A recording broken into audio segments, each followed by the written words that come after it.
टिप्पणी करूं उससे पहले मैं मधुबनी के बारे में दो चार बातें बताना चाहता हूं। मधुबनी बिहार का 7वां सबसे गरीब जिला है। देश में प्रति व्यक्ति आय है 1,35,000 रुपए, बिहार में प्रति व्यक्ति आय है 34,000 रुपए और मधुबनी में प्रति व्यक्ति आय है 22,000 रुपए। तो जब मधुबनी में आप आते हैं, कई लोग बताते हैं कि भैया ये विद्वानों की जमीन है। मैं गांव-गांव में घूम कर कह रहा हूं कि ये विद्वानों की जमीन कभी थी, आज ये मजदूरों की, गरीबों की जमीन है। ये सबसे 7वां सबसे गरीब जिला है।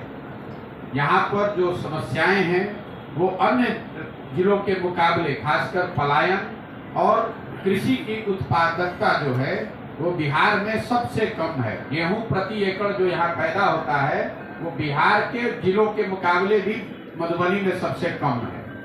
मधुबनी की एक और विशेषता है, यहाँ पर सबसे ज्यादा जलकर है। 31,000 एकड़ जमीन यहाँ पर, जहाँ पर पानी है। ये मधुबनी की सबसे बड़ी ताकत है और यही सबसे बड़ी कमजोरी भी है।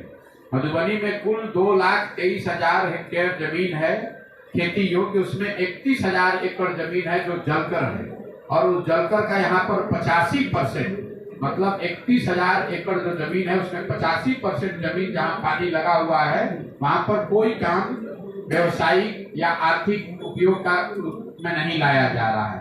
तो मधुबनी की परेशानी की, गरीबी का एक बड़ा कारण जल का उपयोग न होना, जलकरों का उपयोग न होना है, जो क्योंकि ये यहाँ की सबसे बड़ी ताकत है। जो आप मछली मखान की बात करते हैं वो उससे जुड़ा हुआ है, क्योंकि यहाँ पर पानी बहुत है, जलकर बहुत है, तालाब पोखरे बहुत है, लेकिन रख रखाव के अभाव में जब सब वो बर्बाद हो गया है। 85% जलकर बिल्कुल व्यवसायिक एक्सप्लॉयटेशन के काम में नहीं लाए जा रहे हैं। इसके साथ साथ मधुबनी में एक जो और बड़ी समस्या है, जो बाढ़ और जल जमाव की, उसकी वजह से भी गरीबी यहाँ पर बहुत ज्यादा है। अब पूरे बिहार में जो अभी तक हमने देखा और जो मधुबनी में भी कॉमन है, 3 जो सबसे बड़ी समस्या बिहार में दिखी, जो मधुबनी में भी दिखी, सबसे बड़ी समस्या यहाँ पर है हमारी नजर में बेरोजगारी और पलायन।